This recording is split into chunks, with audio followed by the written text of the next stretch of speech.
Mr. Speaker, will you please call the House to order? The bill is passed.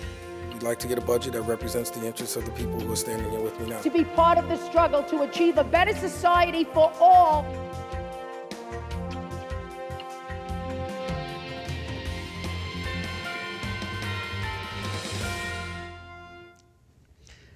Hi, I'm Tom Abinanti.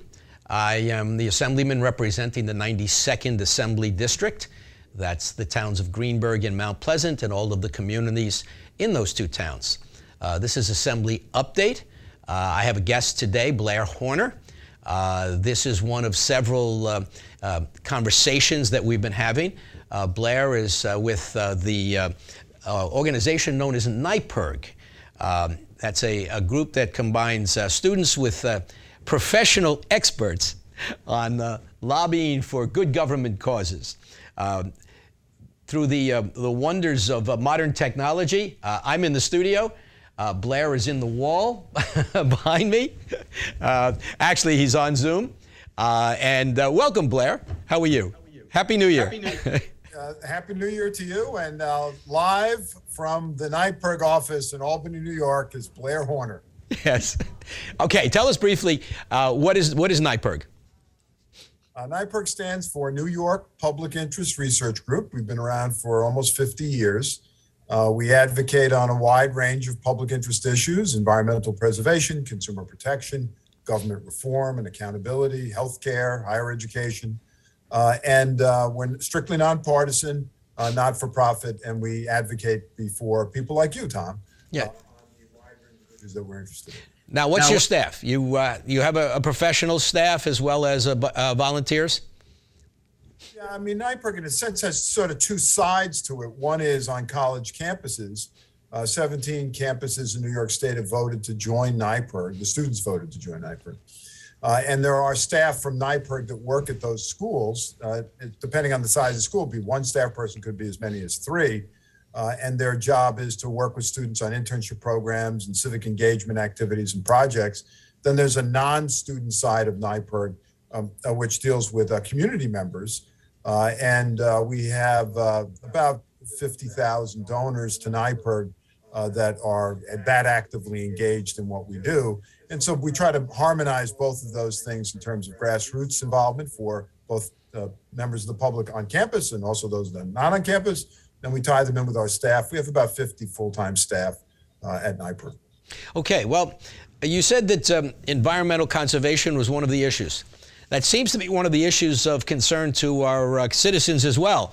Looking at the November 2021 elections, there was only one statewide proposal that passed, and that dealt with changing the Constitution to ensure the right to clean air and water.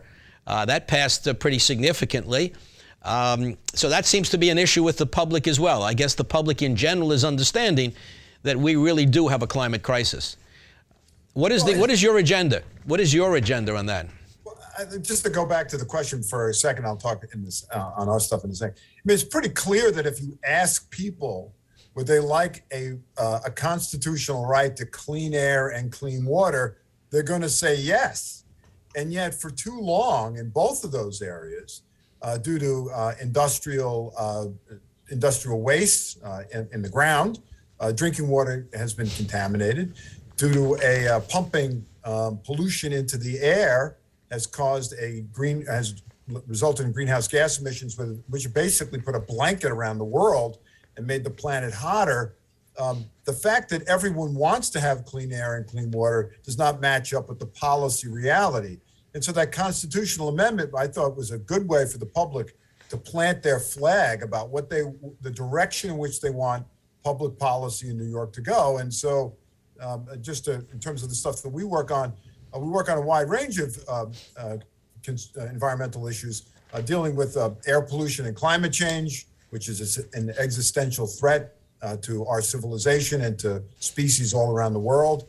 We deal with issues dealing with industrial waste and the threat posed to drinking water supplies. And we work with issues dealing with solid waste, where we've been working to boost recycling and reduce the amount of waste our society creates. And so we sort of have a soup to nuts approach on that. But I think the climate change issue is the issue that is most important because the United States, which is one of the leading greenhouse gas emitters in the world, has really been a laggard when it comes to really tackling the issue seriously.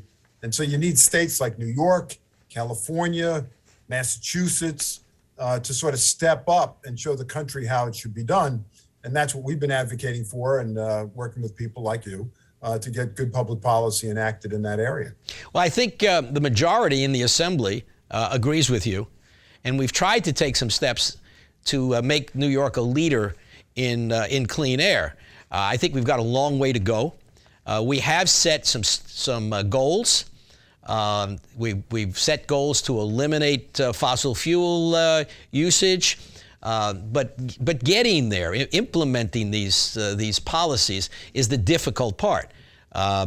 I know we did put some money in the last budget for the Environmental Protection Fund, $300 million more.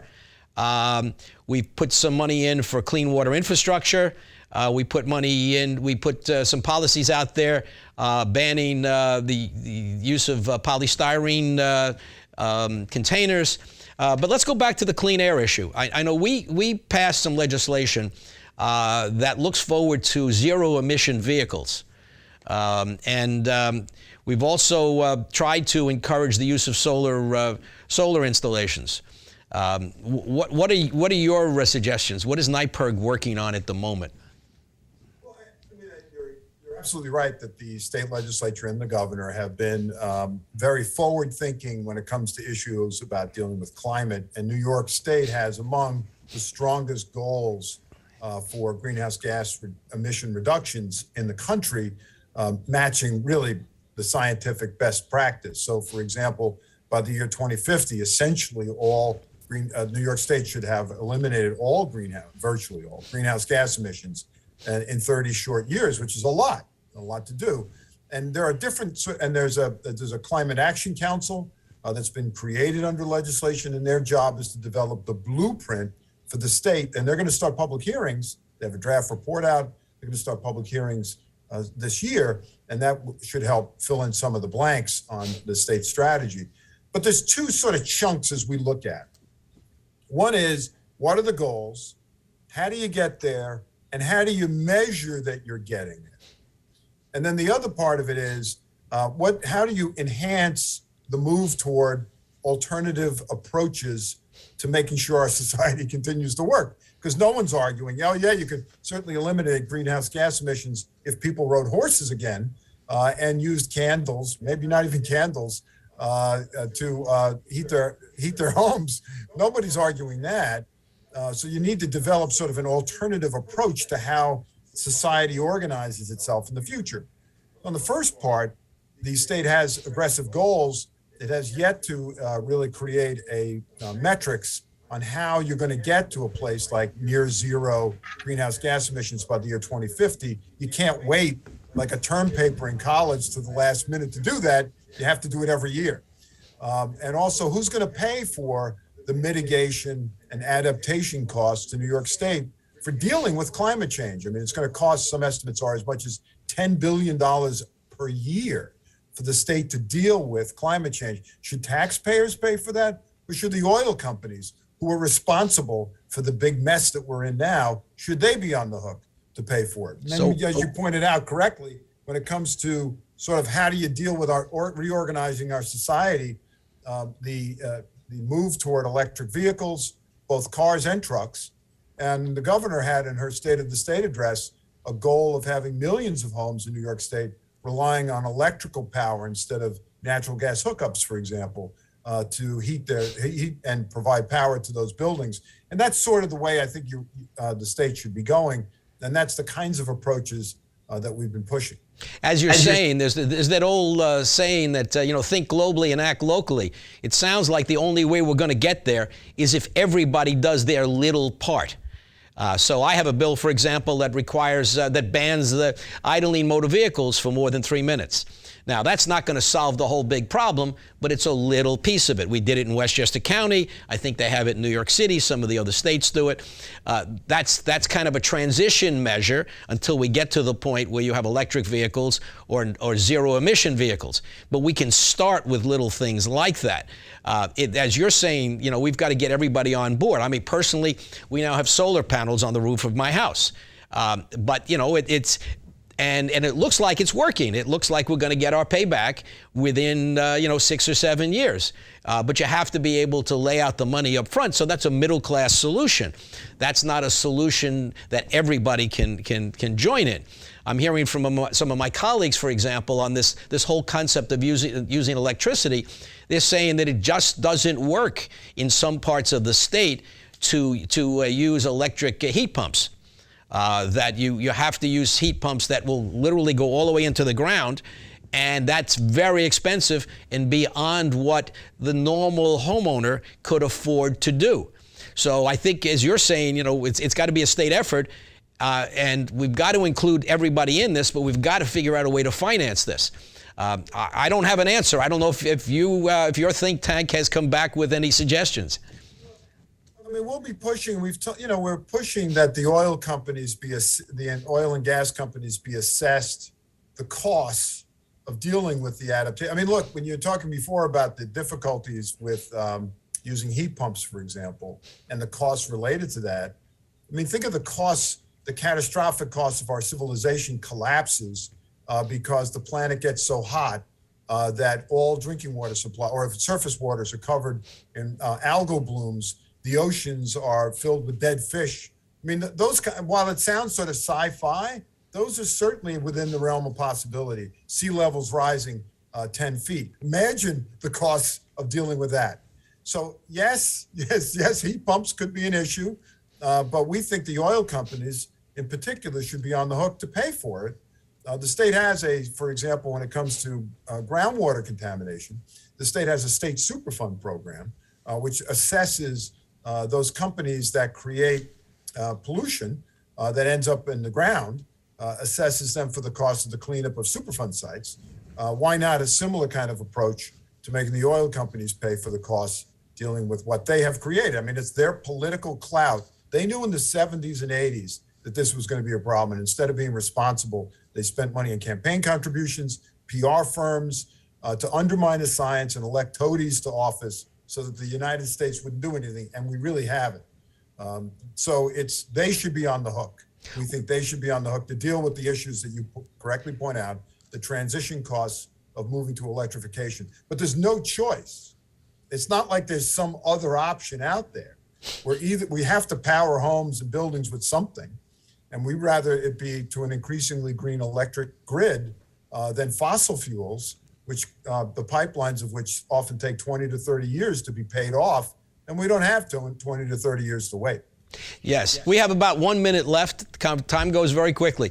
Do you think the state has the power to assess the big international companies to be able to pay for the things that we need to do, or do we need the federal government to step in and help us do this? Well, it'd be great if the federal government did it, and there was an effort in Build Back Better for that to happen, but that didn't happen, right? So the path for the state is a much more narrow path because there's a lot of issues that get preempted under federal law. But we think the state could do it, sure. Well, thank you. We can do a Superfund program for groundwater contamination. We think the same sort of path could be blazed, and the courts have upheld that. We think the same kind of approach could be blazed for climate-related pollution. I agree with you. It's creating havoc already. We do already have a climate crisis. A lot of people still are not understanding that. And we're going to have to do a lot of education to get people to get on board. Thank you for joining us. I look forward to speaking with you again, and I thank all of you who've joined us. This is Tom Abinanti. I represent the 92nd Assembly District. This is Assembly Update. We had Blair Horner with us. We're doing a series with Blair on different issues. Please look for the other parts of the series. If you have any need for help with the state on any issues, please call my office at 914-631-1605. Thank you for joining us.